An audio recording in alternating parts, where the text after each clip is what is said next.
नमस्कार, बहुत बहुत स्वागत आपका। मैं हूं आपके साथ मनुराज सक्सेना। इस वक्त दुनिया में चर्चा का विषय है एक देश जिसका नाम है सीरिया। चूंकि सीरिया में जिस तरह से तख्ता पलट हुआ है, उसके बाद कम से कम 5 ऐसे देश हैं जो उस पर कब्जा जमाने के लिए नजर गड़ाए बैठे हैं। तुर्की का लगभग कब्जा हो चुका है। इस तरीके की खबरें सामने आती रहती हैं। इसके साथ इजराइल भी लगातार एयर स्ट्राइक कर रहा है। वहां पर 450 से ज्यादा एक हफ्ते के अंदर हमले हो चुके हैं। लेकिन इन सब के बीच में अमेरिका क्या कर रहा है, अमेरिका का क्या रोल है यहाँ पर, क्योंकि अमेरिका भी खासी दिलचस्पी दिखाता रहा है। अब असद जो कि राष्ट्रपति थे सीरिया के, वहां से भागने के बाद रूस में जो पनाह लिए हुए हैं, उन्होंने भी बड़ा बयान दिया है। कई बड़े सवालों के जवाब दिए हैं, यूं कहें कि कई चीज़ों को बेपर्दा कर दिया है। आखिरकार क्या कह रहे हैं सीरिया से भागे हुए राष्ट्रपति असद, आपको बताएंगे। डोनाल्ड ट्रंप का भी एक बयान सामने आया जो काफ़ी महत्वपूर्ण है, और सीरिया में आगे क्या होने वाला है, यहीं से एक भूमिका भी सामने नजर आती है। तो बने रहिए हमारे साथ, चूंकि हर एक सवाल का जवाब इस वीडियो में आज मिलने जा रहा है।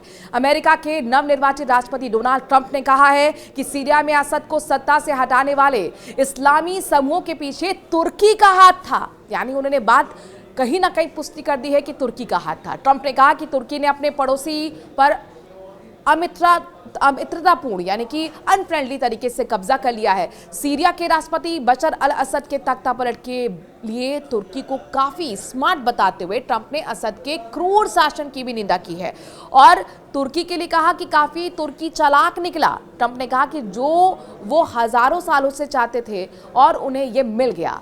अमेरिका ने पूर्वी सीरिया में लगभग 900 सैनिक तैनात कर रखे हैं। असद के हटने के बाद से वॉशिंगटन और अंकारा इस्लामिक स्टेट आतंकवादी को फिर से जड़ें मजबूत करने को रोकने की चर्चा में लगे हुए हैं। फ्लोरिडा में प्रेस कॉन्फ्रेंस की थी ट्रंप ने, और इसमें उन्होंने कहा कि तुर्की की रणनीति की प्रशंसा मैं करता हूं। इस पूरे कदम को बहुत स्मार्ट उन्होंने कहा है, यानी कि कहा कि तुर्की ने जो मैनेज किया, जो स्मार्टली प्ले किया है, वो काबिले तारीफ है। ट्रंप ने कहा कि तुर्की ने बहुत से लोगों की जान गंवाए बिना एक अमित्र अधिग्रहण किया। ट्रंप ने कहा कि मैं कह सकता हूं कि असद एक कसाई था, खासकर उसने बच्चों के साथ जो किया। अमेरिका ने हाल ही में सीरिया में, आपको बता दें कि आईएसआईएस लड़ाकों के खिलाफ हवाई हमले किए हैं। कुछ ही दिनों पहले विदेश मंत्री एंटनी ब्लिंकन ने कहा था कि वॉशिंगटन हयात तहरीर अल शाम के संपर्क में है, जो इस्लामी समूह है जिसने इस महीने की शुरुआत में दमिश्क पर बिजली के बम गिराए थे, जिसने असद को देश छोड़ने के लिए मजबूर किया था, और असद देश छोड़कर भागे थे। ये पूछे जाने पर कि उन सैनिकों के साथ क्या वो करेंगे, ट्रंप ने तुर्की की सैन्य ताकत और तुर्की के राष्ट्रपति तैयब एर्दोगन के साथ अपने मजबूत संबंधों की ओर इशारा किया है। कहा कि एर्दोगन ऐसे व्यक्ति हैं जिन्होंने बहुत मजबूत और शक्तिशाली सेना बनाई है। सीरिया में आपको बता दें कि अबू जुलानी के नेतृत्व वाले गुट हयात अल शाम का कब्जा हुआ, और इसके बाद से रूस में शरण लेने वाले बशर अल असद ने पहली बार बयान दिया है। असद का ये बयान बहुत महत्वपूर्ण है, क्योंकि इस वक्त रूस में पनाह लिए हुए हैं। सीरिया के राष्ट्रपति थे, भागना पड़ा था, तख्ता पलट हुआ। उन्होंने अपने बयान में क्या कहा, अब जरा ये सुन लीजिए, क्योंकि हर एक शब्द बहुत महत्वपूर्ण है। उन्होंने अपने बयान में अपने से जुड़े कई सवालों के बहुत सारे जवाब दिए हैं। असद ने कहा कि उनकी सीरिया छोड़ने और रूस जाने की कोई प्लानिंग नहीं थी, लेकिन रविवार को हालात, यानी कि 8 दिसंबर की वो जिक्र कर रहे हैं, हालात ऐसे बने कि कोई विकल्प नहीं बचा, कोई ऑप्शन नहीं बचा। उन्होंने कहा कि ये देखना दुखी करता है कि सीरिया आतंक के हाथों में चला गया है, लेकिन उम्मीद बरकरार है कि दमिश्क एक दिन फिर से आज़ाद हो जाएगा। आगे कहा कि मेरे सीरिया छोड़ने को लेकर कोई प्लानिंग नहीं थी, जैसा लोग कह रहे हैं। मैं पहले से ही आ गया था, ये लड़ाई के आखिरी घंटों के दौरान हुआ। मैं लगातार दमिश्क में ही बना हुआ था और रविवार सुबह भी वही काम कर रहा था।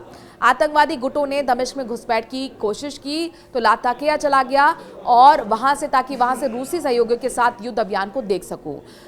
हमीमीम एयरबेस में रूसी सैन्य ठिकानों पर ड्रोन हमले के बाद मुझे मॉस्को जाने का फैसला लेना पड़ा। आपको बता दें कि बशर अल असद ये सफाई दे रहे हैं कि आखिरकार उन्हें देश क्यों छोड़ना पड़ा, जिसको लेकर लगातार चर्चाएं थी कि उन्होंने वो देश से भागे हैं, और वहाँ जो मौजूद इस वक्त संगठन है, यानी कि उसका साफ तौर पर कहना है कि ये हमारी वजह से हुआ, हमने फोर्सफुली उन्हें भगा दिया, ये हमारी जीत है।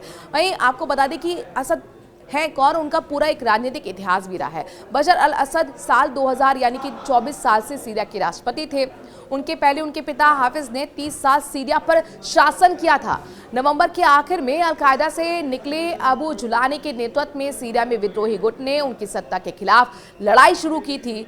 दिसंबर के पहले हफ्ते में ही ये गुट राजधानी में पहुंच गया, दमिश्क में पहुंच गया। असद को देश छोड़कर भागना पड़ा।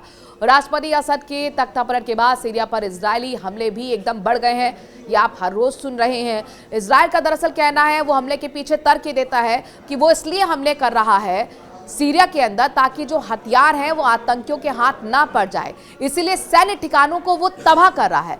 गोलान हाइट्स पर इजराइल ने कब्जा जमा लिया है, जहां वो इंफ्रास्ट्रक्चर तैयार करेगा ताकि वो यहां यहूदियों के लिए कॉलोनी बसाए। यानी कि ये प्लानिंग है इजराइल की। आपको बता दें कि मौजूदा वक्त में यहाँ पर 30 से ज़्यादा बस्तियां हैं यहूदियों की जगह।